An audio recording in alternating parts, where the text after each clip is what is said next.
Muito bem, bom dia a todos e todas, é um prazer estar aqui. Inicialmente, agradecer o Centro de Estudos Judaicos da USP por essa iniciativa importante e tão ampla, e agradecer o Ernesto, as nossas tradutoras, né, a Ayala, a Lia. Bom, o meu tema é a singularidade do antissemitismo em meio à crise capitalista contemporânea. Tá? E eu gostaria de fazer uma primeira aproximação ao tema que eu quero desenvolver. Falar em singularidade do antissemitismo quer dizer que estamos tratando de um tipo de ódio social, de racismo, de preconceito, que é diferente de outros. Não é melhor ou pior, não é menos ou mais grave, mas ele tem a sua especificidade. Tá? E a gente vai justamente tentar investigar isso ligado a um determinado contexto, que é o que a gente chama aqui de um contexto, uma conjuntura, de uma crise capitalista em sentido lato, em sentido amplo, que a gente vive no século XXI. Crise econômica, social, política, ambiental, geopolítica, marcado por guerras regionais e um horizonte que a gente vive de uma grande guerra global. Então, uma situação que eu acho que a gente poderia retomar aquela velha expressão do Freud, né, de um mal-estar na civilização contemporânea, na civilização do século XXI. Sem aqui necessariamente se comprometer com a análise que o Freud fazia no século passado, daquilo que ele chamava de mal-estar na civilização, mas o que me parece claro é que a gente tem uma sensação de uma civilização que se autodegrada, no limite pode até se autodestruir, e esse processo suscita ressentimento, ódio e uma agressividade que muitas vezes é canalizada para a aversão aos judeus. E isso remete, então, à nossa hipótese, a hipótese da nossa palestra, né? De que uma verdadeira crítica ao antissemitismo, para uma verdadeira crítica ao antissemitismo, é necessária a crítica da sociedade atual. E também vice-versa. Né? Acredito que para criticarmos a sociedade atual, os seus problemas, os seus impasses, é necessário também uma crítica ao antissemitismo. Tá? Sobretudo porque justamente esse problema da singularidade, como eu vou tentar mostrar, a singularidade do antissemitismo faz esse tipo de ódio social permanecer mais velado, mais oculto, muitas vezes mais difícil de decifrar, ou ainda pior, né? O próprio antissemitismo muitas vezes pretende aparecer como algo virtuoso, né? Algo positivo, algo feito em nome de nobres ideias. E isso reforça, a meu ver, a necessidade de ligar a crítica social ao problema do antissemitismo, porque só a crítica da sociedade pode iluminar aquilo que está oculto e pode mostrar o caráter nocivo daquilo que aparece como virtuoso. Né? Bom, esse é o desenho geral, é uma primeira aproximação, mas para poder ilustrar melhor, né, essa temática, eu gosto de partir de exemplos concretos. Discutir o antissemitismo é tentar dar nome aos bois e exemplificar justamente para tentar iluminar aquilo que está oculto. Tá? Então, eu trago alguns exemplos que eu acho que ajudam a gente a entrar no nosso tema. Tá?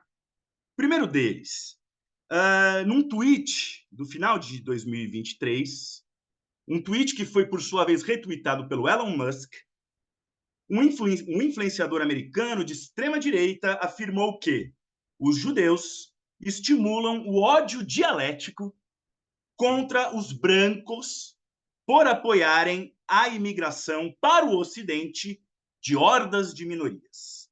Então, do que se trata aqui? Né? Contra o Ocidente branco, o judeu seria o conspirador, indesejável, ardiloso, responsável por estimular a imigração de minorias, E aí, certamente, entre essas minorias estão árabes, muçulmanos. Então, a gente tem aqui uma expressão vinda da extrema-direita, antissemita e islamofóbica ao mesmo tempo, que se liga a uma tese da extrema-direita global hoje, que é a tese da grande substituição. Os judeus estariam conspirando para trazer outros povos para o Ocidente, para corromper a pureza da nação americana, a pureza da nação francesa e por aí vai. Então, esse é um exemplo. Um outro exemplo, né, num outro ponto, num outro extremo, digamos assim, ideológico e político, vindo de um ativista ambiental muito conhecido na esquerda, um sueco chamado Andreas Malm. Esse autor ele busca interpretar o conflito Israel-Palestina como um conflito entre forças que podem, por um lado, incitar o colapso ambiental e, de outro lado, de forças que podem barrar o colapso ambiental do mundo. Israel é visto, nas palavras desse autor, como uma força estrangeira, perigosa e destrutiva, que ameaça o planeta como um todo.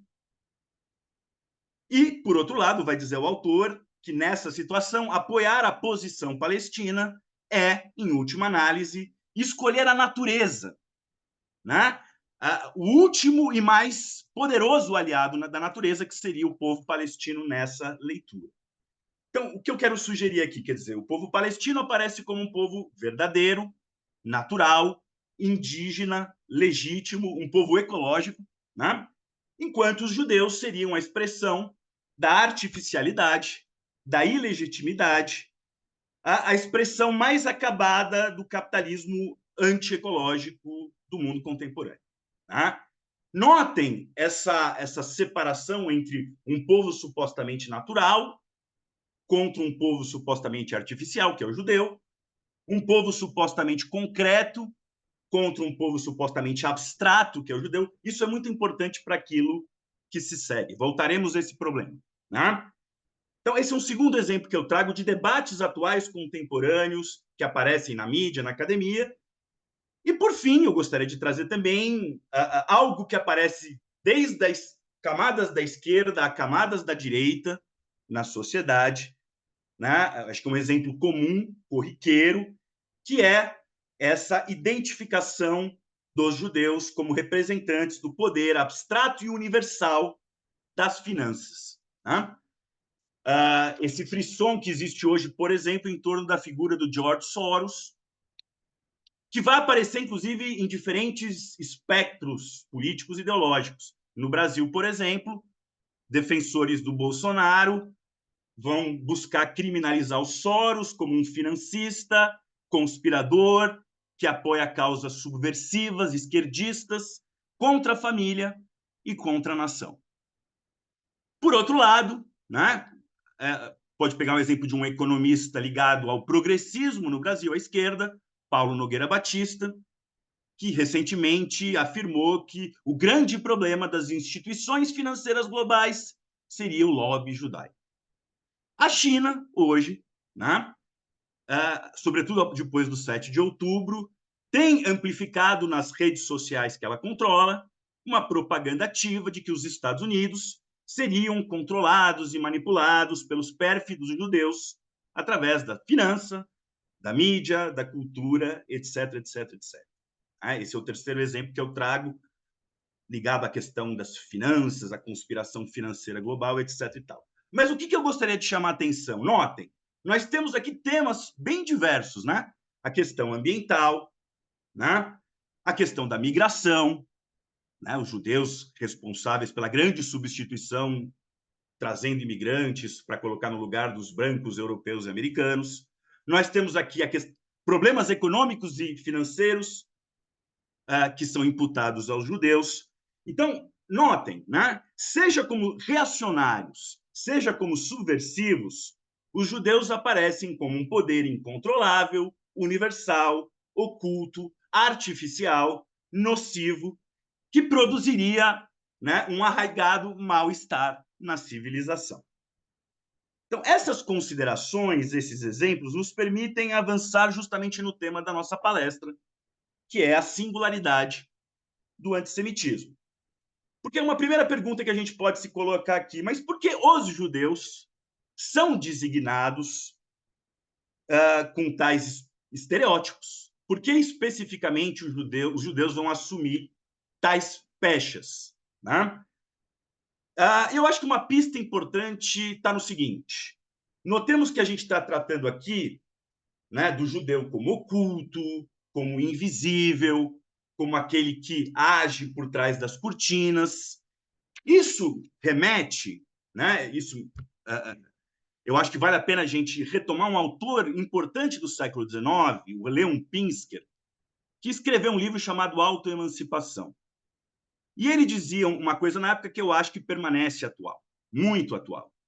O antissemitismo ele nunca é sobre os judeus de verdade, sobre o que eles fazem e sobre o que eles são.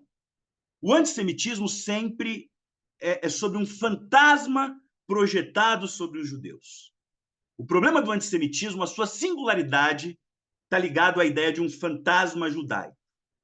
Isso é uma constante da história que vai mudando as suas formas, a gente vai, inclusive, tentar mostrar isso, né? Até o tempo presente. Né? Então, olhemos brevemente alguns elementos históricos para entender essa coisa. Né? Um outro autor que eu acho que é muito relevante para pensar essa questão desse antissemitismo originário, que vem do cristianismo, né? Que é o Jean-Luc Nancy. Quer dizer, o antissemitismo ele vai surgir, esse estigma dos judeus, na medida que, com o domínio cristão sobre a Europa, os judeus vão aparecer como a negação da civilização universal cristã que se desenvolve na Idade Média. Aliás, isso também tem a ver com uma outra ideia do próprio Freud, que eu já citei, né? Os judeus vão ser estigmatizados pelo antigo cristianismo por não aceitarem o amor universal cristão que, segundo o cristianismo, já teria se realizado na Terra através da vinda de Jesus. Então, o que o Freud e o Jean-Luc Nancy estão falando um pouco é o seguinte: olha, para tal civilização universal cristã, né, dominar e se impor, era necessário construir o judeu como outro absoluto. Né? Quer dizer, o mero fato de um outro monoteísmo, no caso o judaísmo, negar a promessa de salvação cristã, projetava o judeu como o mal-estar daquela civilização cristã, medieval, etc, etc, etc. Daí, toda a mitologia antissemita que vai se desenvolver a partir de então. Né? O mito do judeu deicida, que o Sartre vai dizer, inclusive, quer dizer, o mito do judeu deicida não é uma coisa só da Idade Média, né? Ele permanece no inconsciente ocidental na modernidade. Essa visão do judeu tendo um poder monstruoso e fantasmático, porque no limite ele é capaz de matar Deus, né? Matar o Deus Jesus. Então, notem, quer dizer, que esse fantasma, né? Que é o fantasma das projeções antissemitas, não só é um fantasma ardiloso, mas desde a origem, né, com o antissemitismo cristão, quer dizer, é um fantasma universal, é um fantasma global. Né?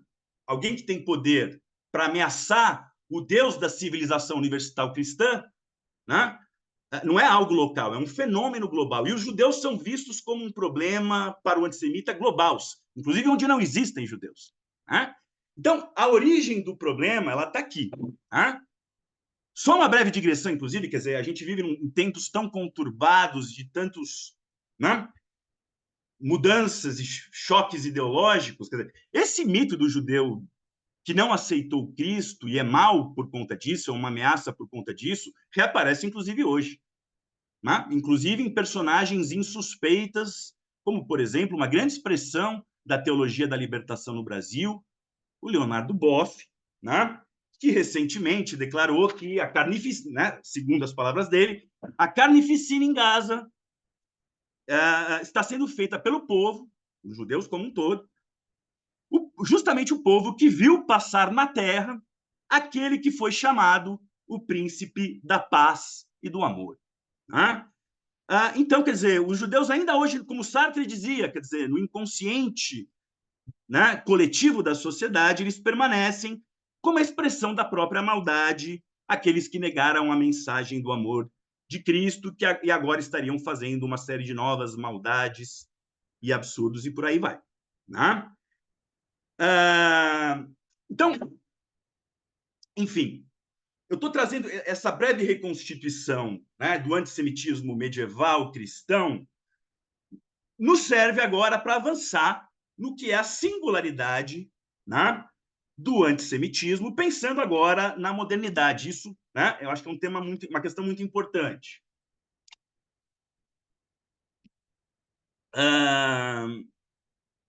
Quer dizer, a aversão aos judeus ela vai ser reconfigurada na modernidade, né? Quer dizer, a própria ideia de civilização moderna vai sempre colocar o judeu num lugar que suscita o antissemitismo. Né? Essa é um pouco a ideia que eu vou querer desenvolver a partir daqui. E notem, né, ainda pensando na questão da singularidade, para tentar mostrar essa diferença do antissemitismo e outras formas de ódio social. Vamos pegar o caso da islamofobia, que também é um fenômeno que tem crescido nos últimos tempos, no mundo inteiro. A islamofobia, né, moderna, se a gente segue a pista de um autor como o Eduardo Said, por exemplo, ela vai estigmatizar o palestino, o árabe, o muçulmano, como alguém atrasado, violento por natureza, exótico, fanático, impermeável a argumentos racionais, irascível, intolerante. Né? Então, quer dizer, a islamofobia vai ver o muçulmano, o árabe, como alguém não civilizado.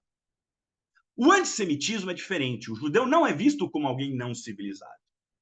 Como a gente tem tentado mostrar, quer dizer, o antissemita vai estigmatizar o judeu qualificando de conspirador, alguém dotado de superpoderes monstruosos e ocultos, o cosmopolita sem raízes, o apátrida, o artificial, o fantasmagórico. Né? Então, o judeu não é tido para o antissemita, via de regra, como não civilizado, mas como aquele que, ao contrário, ele vai usurpar a civilização.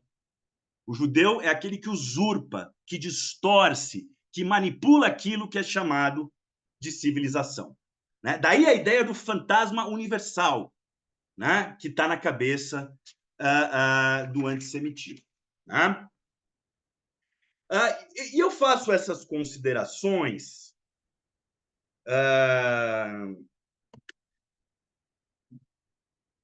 para levantar uma outra questão. Né? Vamos tentar desenvolver um fio lógico aqui no nosso raciocínio, no nosso debate. Uma outra pergunta, mas por que então tal fantasma universal do judeu ele é tão persistente? Ele é tão resiliente? Essa é uma questão que eu acho que a gente tem que pensar também. Por que não é algo, digamos, localizado em certos momentos, mas é algo que sempre, com maior ou menor intensidade, volta? Né? E eu acho que justamente porque a gente vive um mal-estar muito grande na civilização, hoje ele volta também, tem uma ligação íntima entre uma coisa e outra. Para mostrar essa resiliência, eu queria trazer aqui duas ideias, né, de diferentes autores. Primeiro, eu queria falar do Theodor Adorno e do Max Horkheimer, né, que eu acho que eles têm uma contribuição importante para pensar essa permanência do antissemitismo. Né? Eles têm um livro chamado A Dialética do Esclarecimento, que tem um capítulo chamado Elementos sobre o Antissemitismo, um livro escrito em 1944, bem no contexto do Holocausto. E a questão que eles levantam, eu acho que é muito pertinente, esses dois autores, né? Vinculados à conhecida escola de Frankfurt. Porque o que vão dizer o Adorno e o Horkheimer? Para o nazismo, os judeus não são apenas uma minoria que deve servir como um bode expiatório. Você tem várias minorias, vários bodes expiatórios ao longo da história. Para o nazismo, os judeus são muito mais do que isso. Os judeus são a antirraça. Notem, olha essa expressão. Né? Os judeus são um princípio negativo como tal, vão dizer Adorno e Horkheimer. Mas o que seria, então, essa antirraça, esse princípio negativo? Né? Os judeus vão ser culpados pela a negação de uma suposta harmonia social, nacional, econômica, cultural e política. Né?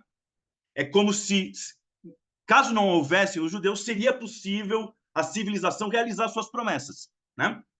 De progresso, harmonia, felicidade global e por aí vai.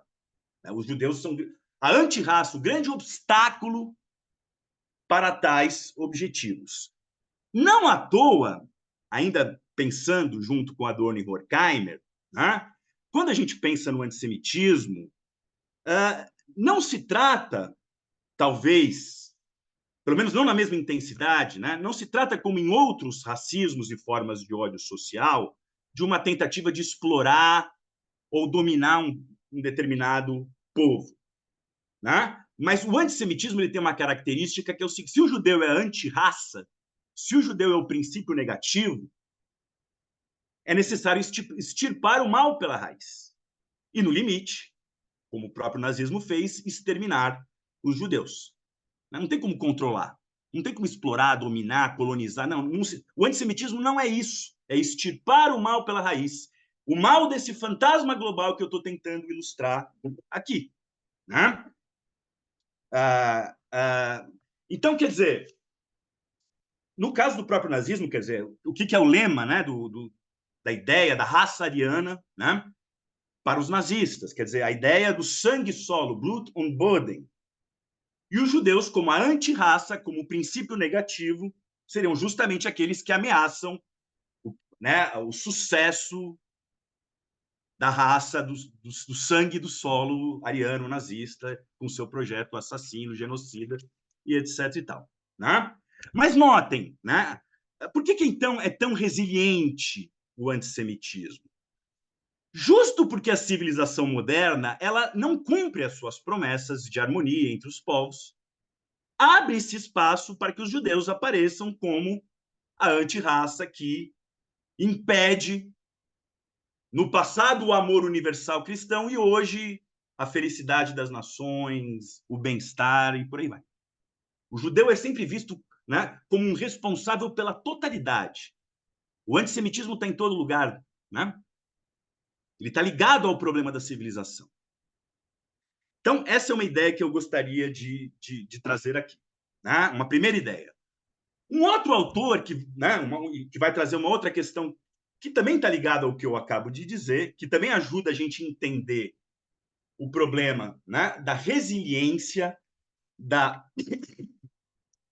permanência do antissemitismo, é um canadense recentemente falecido, chamado Moishe Postone.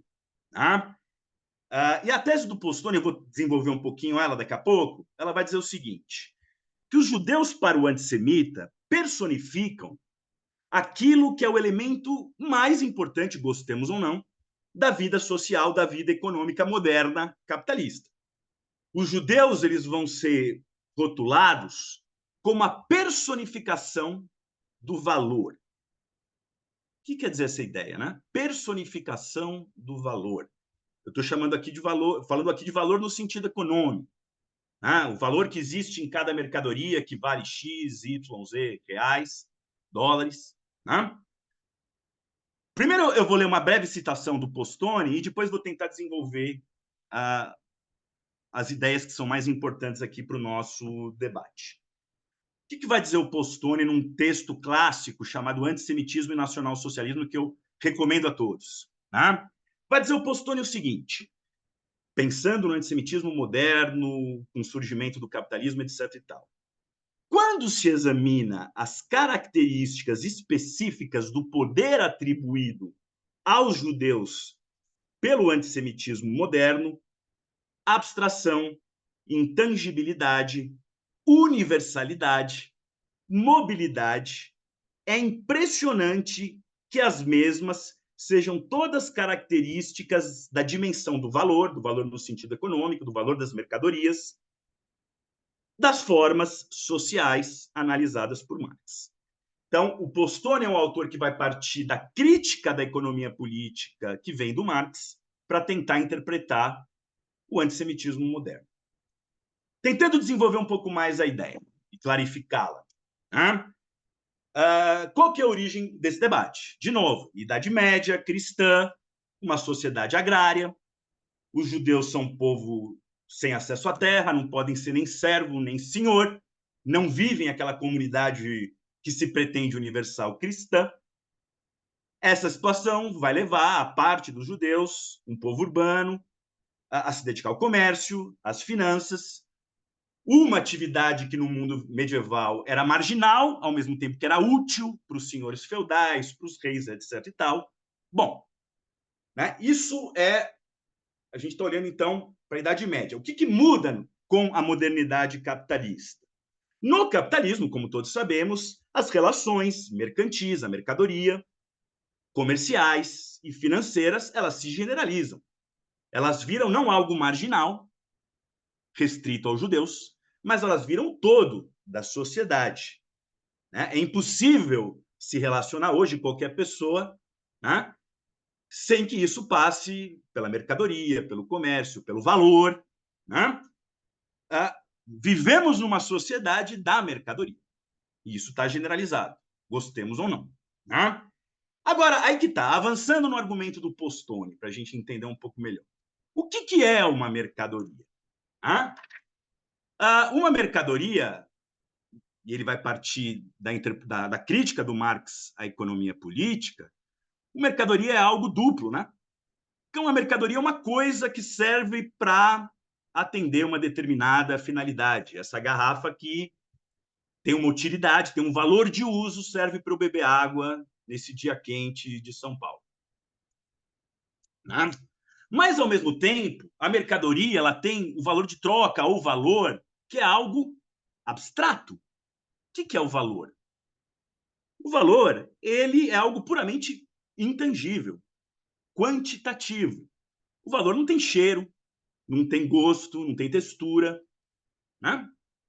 Essa garrafa tem um valor de uso, algo concreto, ela serve para eu beber, para eu matar minha sede, mas ela vale R$3.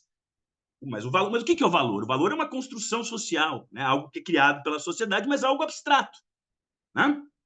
É uma abstração real, vai dizer o próprio Marx. Ela existe, mas é algo puramente intangível, quantitativo, móvel, etc. E tal.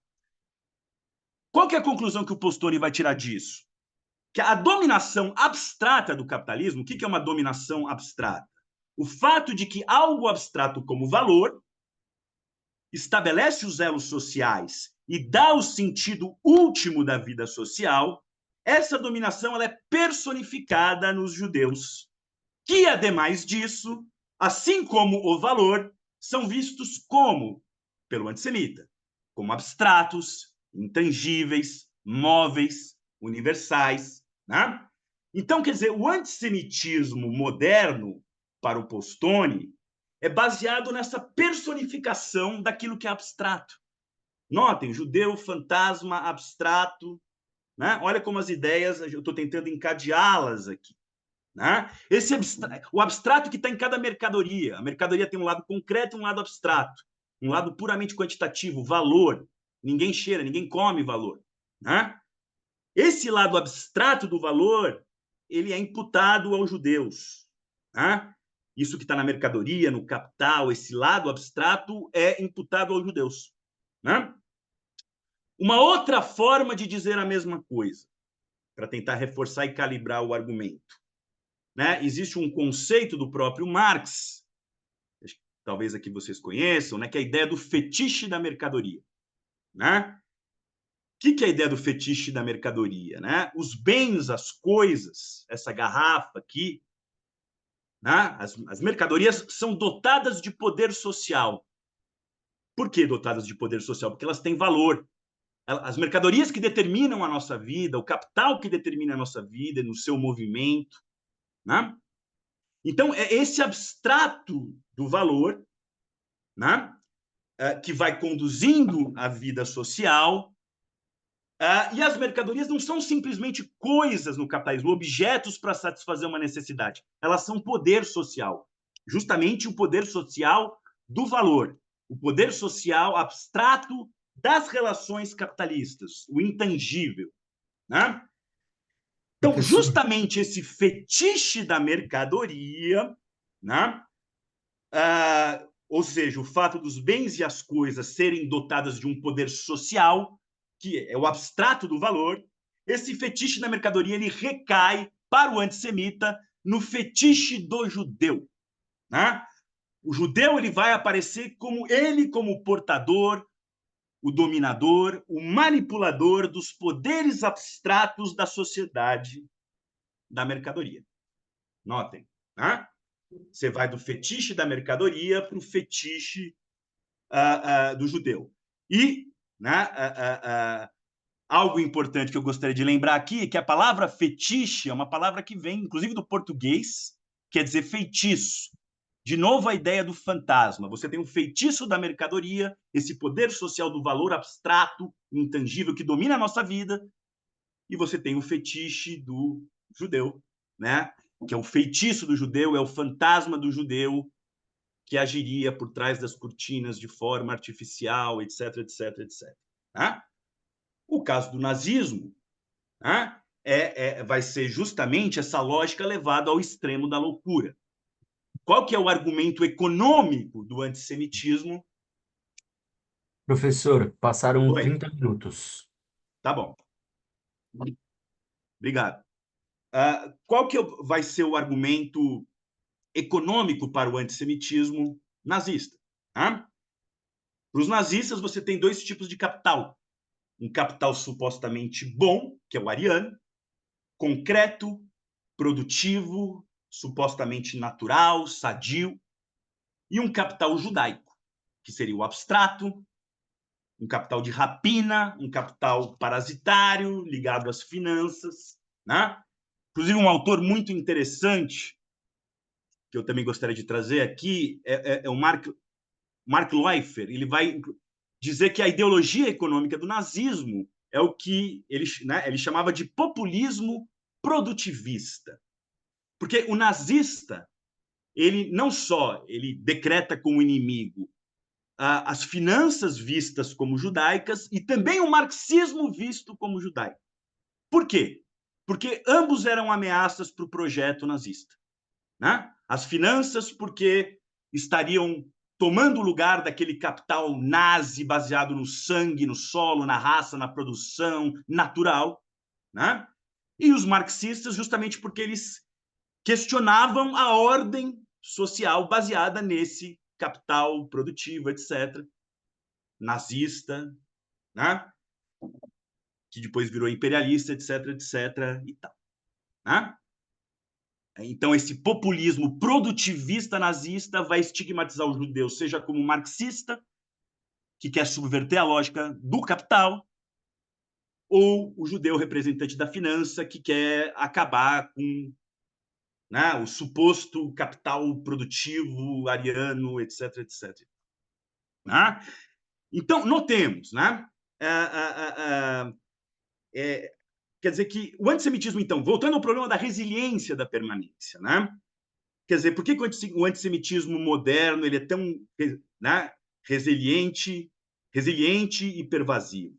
Porque os judeus, ao serem confundidos com esse lado abstrato que vem do valor, né, eles vão ser justamente os culpados, rotulados como culpados do mal-estar produzido pela sociedade da mercadoria.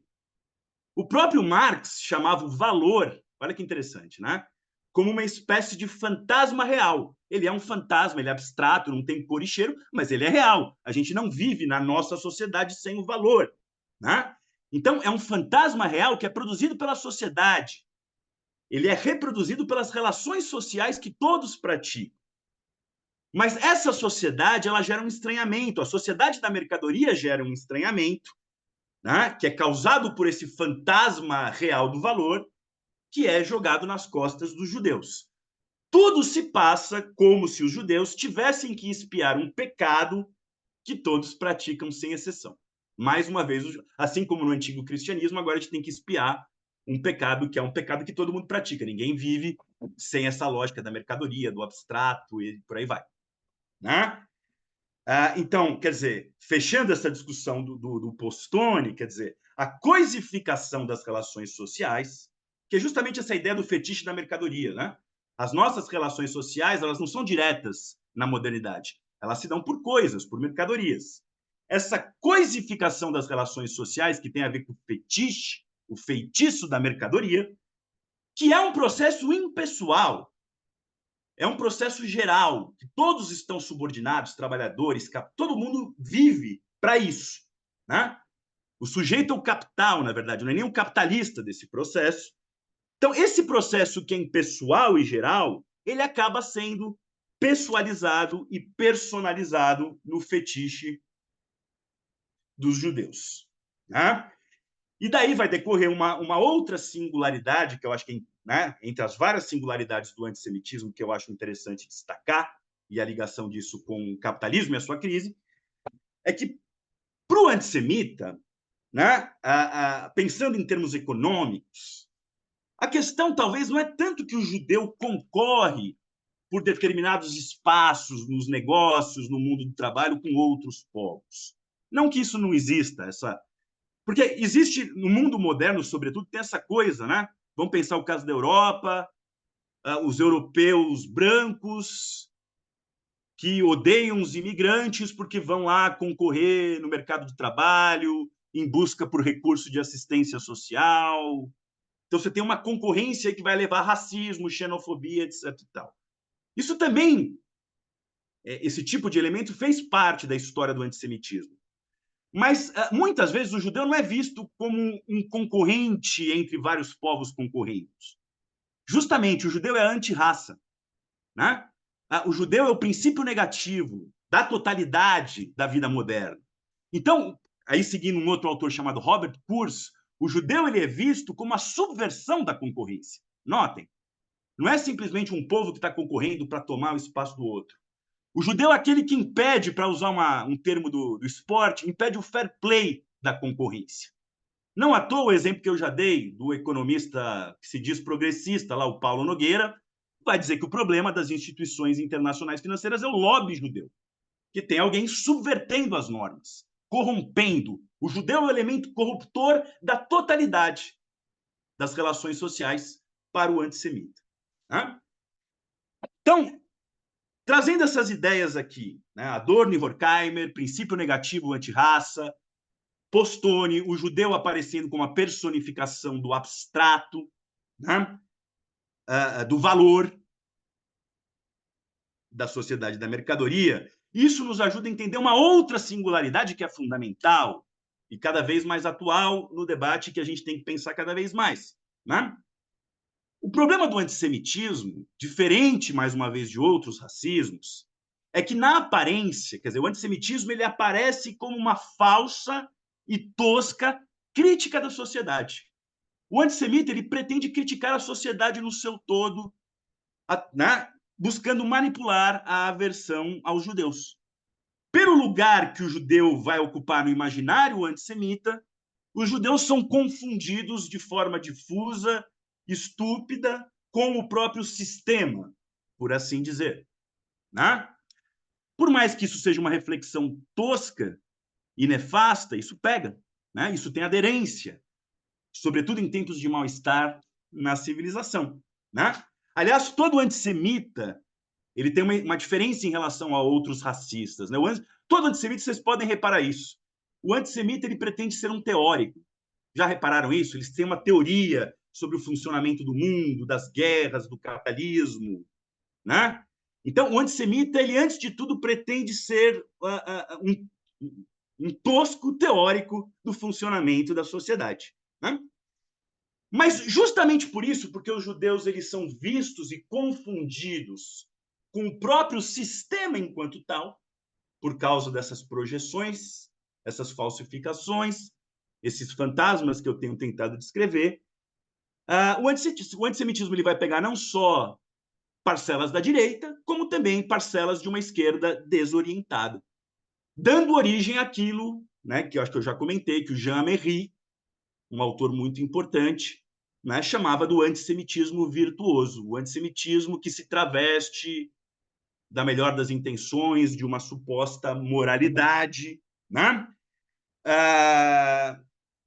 Então, quer dizer, são essas características, esse lugar que os judeus ocupam no imaginário da modernidade, que vai permitir que os judeus sejam alvo de uma agressividade social que é tanto maior quanto maior o mal-estar civilizacional. Né? Quando Freud escreveu o seu texto, eram os anos 30 do século passado. Né? Ele não falava diretamente, ele também falava de antissemitismo, mas falava de vários outros temas. Né?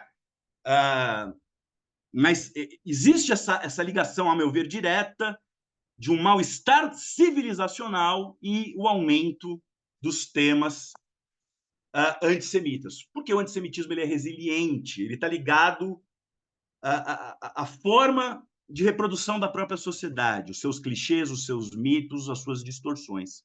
Né? E aí isso nos permite voltar, né, para o problema do mal-estar na civilização nesse capitalismo do século XXI. Né? Ao mesmo tempo que você vai, na contemporaneidade, você vai ter continuidade de elementos passados, você vai ter novas formas de aparecimento do antissemitismo. Um exemplo que eu gostaria de dar. Né? O judeu é visto como um abstrato ligado à finança. Né? A finança seria esse lado abstrato do capitalismo, deslocado da produção concreta, real de mercadorias. A gente vive hoje justamente um momento de financeirização arraigada do capitalismo. Né? Você tem um capitalismo que, por motivos sistêmicos, cada vez mais é movido por bolhas de crédito, de títulos, imóveis, ações, crises recorrentes, como a de 2008, como a crise que a gente viu durante a pandemia, também um princípio de crise financeira global. Né? A gente tem a profusão daquilo que o Marx chamava de capital fictício. O capital fictício virou o modus operandi do capitalismo contemporâneo. O que é o capital fictício? Né? É justamente um capital baseado na antecipação hoje de promessas de uma valorização, de uma produção futura que pode nunca acontecer. Né? Uma ação de uma empresa que vai mudando seu valor em função de expectativas, muitas vezes irrealistas. Né? Essa ideia, o Marx chamava isso de um capital fictício. Né? É um capital que não está ligado a um processo concreto de produção de mercadorias, mas, né, em expectativas de uma valorização futura que pode ou não acontecer. Mas o que é importante para a nossa discussão? Esse tipo de capitalismo, né, muitas vezes ele pode ser lido justamente a partir das pechas atribuídas aos judeus. Né? Um capitalismo que tem esse caráter de, né, dominado por um capital fictício, especulativo, baseado em expectativas em relação ao futuro, tido como artificial, descolado da produção concreta, abstrato, né? Esse capital financeiro fictício que é cada vez mais importante. Né? Quer dizer, esse capital financeiro é cada vez mais importante porque o capitalismo não consegue expandir a sua própria produção. Né? Isso não é uma conspiração. Né? A própria debilidade da acumulação produtiva de capital vai estimular bolhas. A gente vive de bolha, crédito, é no mundo inteiro. Todo mundo endividado e por aí vai. Agora, essas características do capital financeiro, quer dizer, seu caráter fictício, artificial, abstrato, não concreto, apátrida, notem, global, né? E supostamente com poderes infinitos de expansão a partir do nada. Né? Você vai tendo bolhas e bolhas que vão se acumulando até estourar. Olha, tudo isso permite, né, uma tentativa de crítica sistêmica que vai flertar com motivos antissemitas, ou seja, um capitalismo cada vez mais fetichista, né, baseado nesse poder da coisa se multiplicar por si só, né, do dinheiro crescer por si só. Né? Esse capitalismo cada vez mais fetichista, ele vai abrir espaço para um reforço do fetiche sobre os judeus. Né? Então, esse é um dos aspectos que eu gostaria de tratar aqui. Né? Ao mesmo tempo, quer dizer, uma outra coisa interessante, quer dizer, a gente também vive numa situação, né, onde a gente olha para o mundo do trabalho, né, as antigas promessas de uma sociedade salarial, todo mundo vai ter emprego, isso no mundo inteiro, primeiro mundo, segundo mundo, terceiro mundo, estão cada vez mais distantes, né? o mundo do trabalho cada vez menos gera bons empregos, a meu ver, posso ter equivocado também, né? É uma concorrência cada vez mais atroz. A própria ideia de capital humano, né? Eu vou valorizar o meu capital para desempenhar melhor do que fulano, beltrano, né? Quer dizer, a ideia do neoliberalismo, o neoliberalismo para mim não é uma ideologia, é uma forma de organização da vida social onde a concorrência domina todas as esferas da vida. Autores como Dardot e Laval vão falar disso. Agora, essa lógica sufocante da concorrência justamente abre espaço para que, mais uma vez, aquilo que eu falei do Robert Kurz, o judeu é aquele que subverte a concorrência. Ele é que impede o fair play, ele é um complô, ele é, né? Então, a ansiedade da vida concorrencial, da crise do mundo do trabalho, também, a meu ver, permite uma volta de temas e motivos antissemitas. Tá? O que eu estou querendo dizer é que o antissemitismo, quer dizer, ele justamente num momento de, a meu ver, de crise em sentido amplo, né? O antissemitismo ele é retomado como uma espécie de ideologia de crise. Né? E não só isso, eu queria chamar a atenção para um outro aspecto, uma outra provocação que me veio pensando nesse debate aqui. Né? A gente está falando do fantasma. Quer dizer, você tem o fantasma, você tem o fetiche do judeu, toda uma série de projeções fictícias sobre os judeus ou sionistas, etc. e tal. Quer dizer, essas projeções, eu acredito que elas justamente também tendem a crescer porque a gente vive, eu vou explicar melhor essa ideia daqui a pouco, a gente vive num mundo dominado por ficções. Né? Que ficções? A gente vive, quer dizer, promessas fictícias da modernidade, da modernização, promessas fictícias e traídas de melhoria de vida a cada geração, de progresso. Essas promessas sociais não se realizaram, as promessas da civilização, ou estão em questão. Isso gera ressentimento, gera fobias. Né? Então, a ficção da própria ideia de progresso. Olha que interessante. A gente vive, como eu acabei de comentar, um capitalismo com um funcionamento que parece opaco, abstrato, deslocado do concreto, dependendo cada vez mais da acumulação fictícia de capital. Né? Então, esse capitalismo, ele mesmo, a ficção real do capitalismo também reacende o judeu como fantasma, o fetiche do judeu. Eu acho que esse é um elemento. A gente vive numa sociedade, um outro aspecto que eu não comentei até agora, onde a superprodução de imagens na forma do espetáculo toma o lugar da realidade sensível. A gente não vive mais entre a gente vive através de redes sociais, de uma superexposição, abundância de imagens. Na verdade, quer dizer, a ficção ela toma o lugar da realidade. E na medida que a ficção toma o lugar da realidade, você reacende o fantasma global do antissemitismo, seja como a personificação do valor, do abstrato do valor do Poston, seja como negativo, como a antirraça para Adorno e Horkheimer. Na ausência de um horizonte de progresso factível na sociedade, os judeus, mais uma vez, são tomados como portadores desse princípio negativo, algo que impediria o progresso e a felicidade e a harmonia universais. Né? Então, tudo se passa como se... Quer dizer, o judeu sempre tem essa pecha do opaco, do estranho, do abstrato. Né?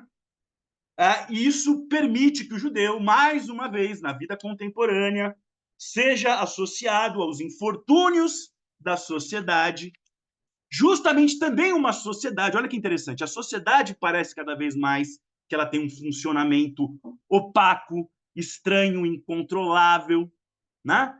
Quer dizer, digamos, esse é o caldo social que permite que o fantasma do judeu, que sempre está rondando a sociedade na modernidade, ele reapareça com mais força. Né?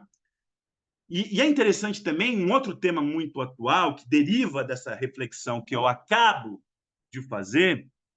Eu já estou indo para o meu final, tá, pessoal? Não sei quanto tempo eu tenho aqui. Eu acredito que no máximo Professor, umas você 10. tem 10 Oi? minutos. Você Pô, tem eu 10 minutos. tô. Tá dando certinho, hein? Né? Nos próximos 10 minutos que eu tenho, mas eu acho que vai dar para a gente concluir justamente no tempo. Mas um outro tema que eu acho que é muito interessante de pensar. Né? Olha, eu estou jogando aqui várias hipóteses, várias questões para reflexão, né? Muitas das questões que eu levantei aqui não são ideias acabadas, mas são provocações para a gente pensar, né? Esse mundo estranho, opaco, incontrolável, né? Ele também se liga a um debate que é cada vez mais forte nas nossas sociedades, que é a questão de uma busca intensificada por identidade. Existe uma insegurança em relação ao futuro, uma insegurança em relação ao que se é na sociedade, né? Isso reforça uma busca, muitas vezes desesperada por identidade. Quando eu falo aqui de identidade, né, para não ser mal interpretado, eu estou falando aqui de uma via de duas mãos. Óbvio que as pessoas buscarem afirmar a sua identidade, sobretudo identidades que foram historicamente oprimidas, ocultadas, é algo legítimo, né? E é um combate importante da nossa sociedade, e é importante que essas questões estejam mais aparecendo, né? Mas o que eu estou falando é uma outra coisa. E eu estou me baseando aqui numa psicanalista francesa chamada Elisabeth Rodinez. Ela vai mostrar num livro dela chamado Eu Soberano como muitas vezes essa busca por identidade desesperada vira a busca por aquilo que ela chamava de um eu soberano, né? O que é o eu soberano? É o eu que não transige, o eu que não aceita a mediação com o outro. É um eu extremamente narcisista e, né, cristalizado que se torna radicalmente hostil à diferença. Esse também é um problema das nossas sociedades, né? Você tem um lado que eu acho que é positivo, da questão identitária, mas tem esse outro lado também, né? Onde eu quero chegar com isso? Né? E qual que é a relação disso com o antissemitismo também, e com todo o debate que eu fiz até aqui? Aqui eu vou reter a ideia de uma socióloga alemã chamada Karin Stogner, né? Eu acho que ela tem uma tese bem interessante e bem atual para a gente pensar várias questões que aparecem aí também. O que ela vai dizer? Qual que é a relação entre essa busca de identidades rígidas, cristalizadas, narcisistas, o eu soberano, né, com o antissemitismo? Essa socióloga alemã ela vai dizer o seguinte, que os judeus eles não representam, talvez, tanto uma identidade estrangeira, né, e hostil, mas os judeus representam, para o consciente ou inconsciente antissemita, os judeus representam a não identidade. Os judeus são negativo. Lembra Adorno? Os judeus são o vazio. Em outras palavras, a aversão aos judeus tem a ver com a ameaça que as pessoas sentem da dissolução da sua própria identidade, da sua própria unidade interna, né? Quer dizer, o judeu ele aparece como a não identidade, o negativo, justamente num mundo que tem fome de identidade. Quem sou eu nesse mundo? Né? Onde as antigas narrativas estão em crise, por aí vai, onde você tem derivas identitárias em todos os lugares, da esquerda, da direita e por aí vai. Né? É como se um judeu parasse como o estranho, alguém que ameaça, né, por personificar essa não identidade na cabeça do antissemita, ele é alguém que ameaça dissolver as identidades que as pessoas buscam no seu dia a dia. Né? E quando eu li isso, a primeira coisa, eu achei muito pertinente essa questão para a gente pensar, né? E não à toa, o que me veio à cabeça no momento, que justamente hoje em dia, né, um best-seller que tanto de pessoas da extrema-direita como parcelas da esquerda sobre os judeus, é um livro de um israelense chamado Shlomo Sand, um livro péssimo, na minha opinião, podemos discutir isso, né? Porque, em nome de uma crítica a Israel, ele vai levantar a tese de que o livro chama Invenção do Povo Judeu.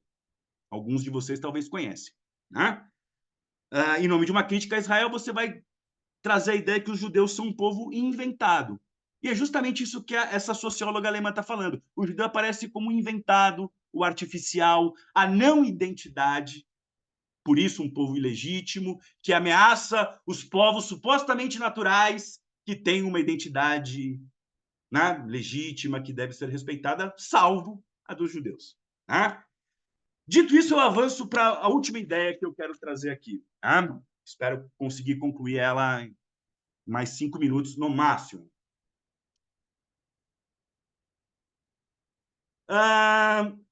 Que é o seguinte, pessoal. Então, é o último tema que eu quero trazer nessa tentativa de descrever esse mal-estar, né, na nossa civilização contemporânea. Acabei de falar da identidade, quer dizer, uma outra questão que eu acho que é crucial, né, e essa é a mais atual de todas, talvez, que é o problema da simbolização das identidades.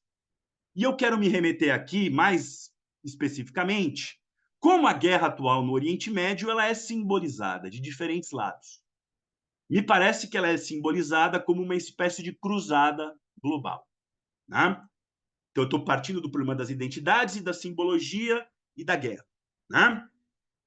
Tudo se passa, a meu ver, como a guerra Israel-Palestina, que agora também é uma guerra Israel e o eixo da resistência liderado pelo Irã, fosse uma espécie de guerra, é uma guerra global por procuração. Tudo se passa como se os destinos do mundo inteiro, todas as questões do mundo, fossem resolvidas no resultado dessa guerra entre Israel, Palestina, Israel e o eixo da resistência, etc. E tal. Né? Essa ideia de cruzada, é óbvio que o que vem à cabeça num primeiro momento, né, acho que é evidente, sim, eu estou me referindo aqui aos diferentes fundamentalismos. Seja o fundamentalismo judaico, o fundamentalismo cristão, o fundamentalismo islâmico, como eles olham, né, o problema da guerra concreta, né, uma visão, quer dizer, eles traduzem o mal-estar, os fundamentalismos traduzem o mal-estar da civilização na sua visão apocalíptica. Mas o problema é que essa narrativa, né, ela vai muito além apenas, a meu ver, dos chamados fundamentalistas religiosos. Né? Eu acho que também outras camadas da sociedade, da esquerda, da direita, vão interpretar Israel-Palestina, Israel versus eixo da resistência, como uma grande luta que vai decidir, uma guerra, por que é uma guerra por procuração? Porque é uma grande guerra que vai decidir os destinos globais do mundo, e essa guerra é simbolizada numa luta entre uma conspiração, de um lado, né? De um lado você tem a conspiração sionista internacional, e do outro lado a barbárie árabe e muçulmana. Né? Formas antissemitas e islamofóbicas de você olhar para a questão que está em jogo. Né? De um lado, de novo, né, os judeus como usurpadores da civilização e os árabes, os palestinos, como aqueles não civilizados. Né? O estigma que se constrói. Agora, qual que é o problema disso? O problema é que essas representações de cruzada, né, em termos de uma... E não à toa uma cruzada que se passa na Guerra Santa, mais uma vez, né? Tem todo um simbolismo por trás disso. Né? Quer dizer, essas representações, essas narrativas, elas se alimentam de um cenário muito real e explosivo da geopolítica global. Né? De guerras civis, de diferentes guerras entre regiões e países, e o horizonte de uma grande guerra global que pode ou não vir a acontecer entre Estados Unidos e China e seus aliados e por aí vai. Por isso eu acredito que uma tarefa intelectual e prática da ordem do dia é justamente não aderir a nenhum dos lados dessa cruzada, mas sim questionar as bases dessa cruzada. Né? Porque seja a narrativa antissemita, seja a narrativa islamofóbica, ela se retroalimenta, né? Criando uma situação degradada nas narrativas, e as narrativas ajudam sim a construir a realidade, a meu ver, aonde você tem o desejo de matar judeus, alimenta como resposta o desejo de matar palestinos e árabes. E também vice-versa. O desejo de matar palestinos e árabes alimenta como resposta, né, o desejo de matar judeus. Então, eu acredito que o papel da crítica ao antissemitismo, da islamofobia, de todas as formas de racismo e ódio social, não são apenas questões de bons modos, né, de dignidade intelectual, não. Né? Quer dizer, são fundamentais justamente para combater aquilo que eu estou chamando de mal-estar na civilização que agora se agudiza no momento que a gente está vivendo. Então, eu acredito que buscar combater as raízes desse mal-estar e não insuflar as suas expressões, né, é uma tarefa da ordem do dia, não só intelectual, diletante, mas muito pelo contrário, uma tarefa prática que todos nós estamos concernidos. Muito obrigado. Não sei se estourei meu tempo.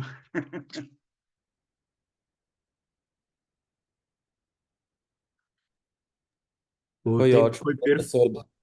O Bruno, você lê as perguntas, por favor? Leio, sim. Anoquei É, atos. sim. O tempo foi extremamente pontual. A gente tem duas perguntas. É, a primeira diz, eu não sei se eu leio as duas, talvez, ou uma de cada vez. O que que você acha, professor? Eu posso só pegar uma caneta aqui? Só um Sim. segundinho. Eu devia estar com ela, né? É um mau professor aqui.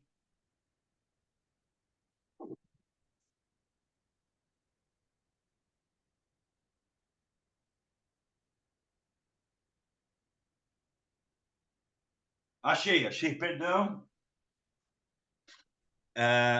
Vamos lá, vamos lá. Beleza. Eu vou ler as duas perguntas, então, e a gente consegue, talvez, condensar um pouco delas. Tá.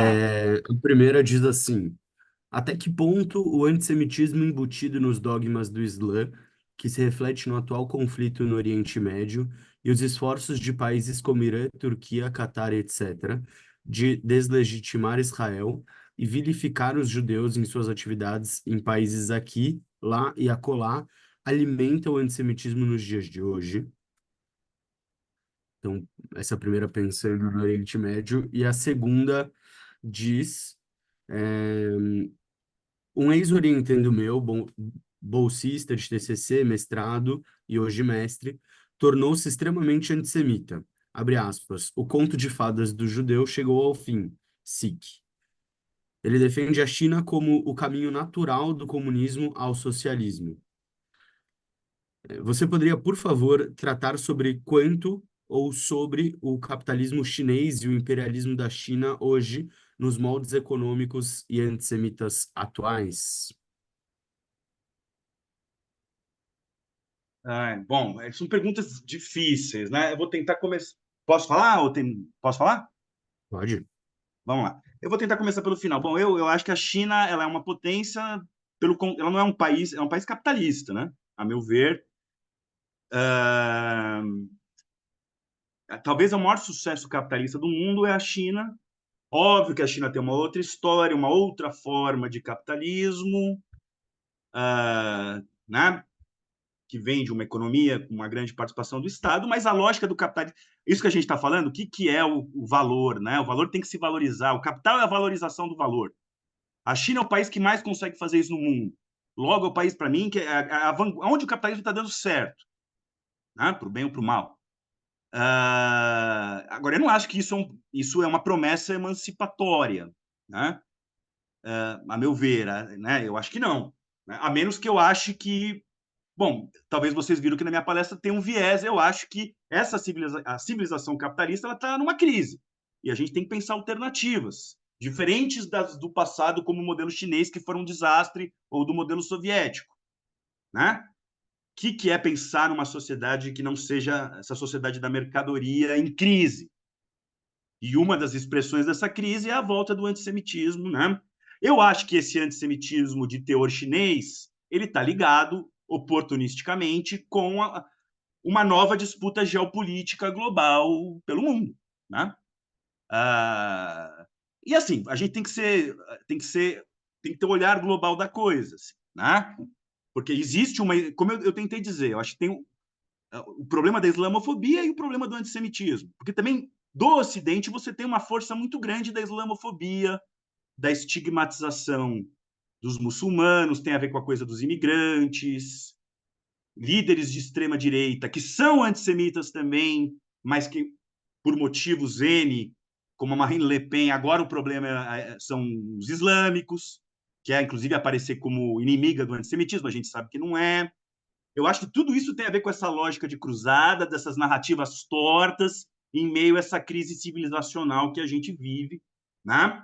A meu ver. Agora, no caso da China, isso é mais recente, né? A China, inclusive, é um país que tem relações com Israel, etc. e tal, nunca tinha embarcado, né, em expressões mais diretamente antissemitas, aproveitando todo o ensejo do 7 de outubro e das suas repercussões, tem várias matérias mostrando como eles estão trabalhando com os clichês mais tradicionais do antissemitismo para estigmatizar os Estados Unidos, o Ocidente, e para se aproximar a setores do mundo árabe, muçulmano, que eu vou chegar nesse ponto também, né?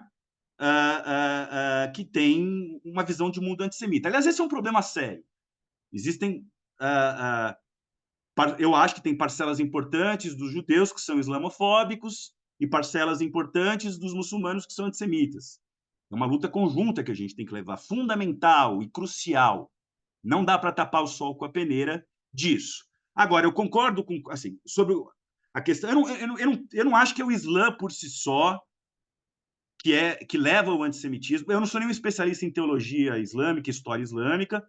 Eu não acho que o antissemitismo que é expressado por Turquia, Irã, Catar, que existe, é recorrente, está na mídia, né? Né? É como se você tivesse uma importação dos mesmos motivos daquele antigo antissemitismo europeu, eles são protocolos dos sábios de Sião, Mein Kampf, judeu conspirador. Isso tem a ver, né, quer dizer, com... Óbvio que tem a ver com o conflito desde 48, né, Israel e o mundo árabe, e como uma parte fundamental das elites árabes, etc., e das suas sociedades traduzem isso, né, com os estereótipos antissemitas, assim como também entre os judeus em Israel existe, e é cada vez mais forte, infelizmente, uma visão estigmatizadora dos árabes. Mas a minha questão, eu não sei se isso tem a ver com o Islã, eu não tenho conhecimento sobre isso. Eu acho que é um problema da política moderna e como a política moderna ela é afeita a essa politização do ressentimento e do ódio, a meu ver, né?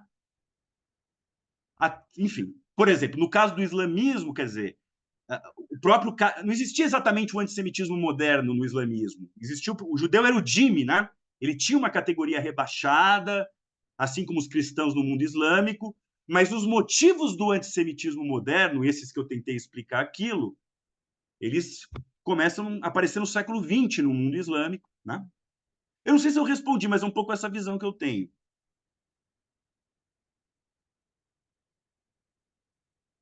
Vocês querem abrir para mais, ou Ernesto, dá tempo? Eu não sei como é que tá as coisas aí. É, então, eu estava olhando aqui que dos participantes da mesa a seguir, só estou vendo uma das pessoas aqui, que é o Carlos. Não sei se os outros estão vindo, mas eu acho que, não sei, a gente talvez pode encerrar a palestra e no fim acho que vai ter tempo para conversar mais sobre tudo.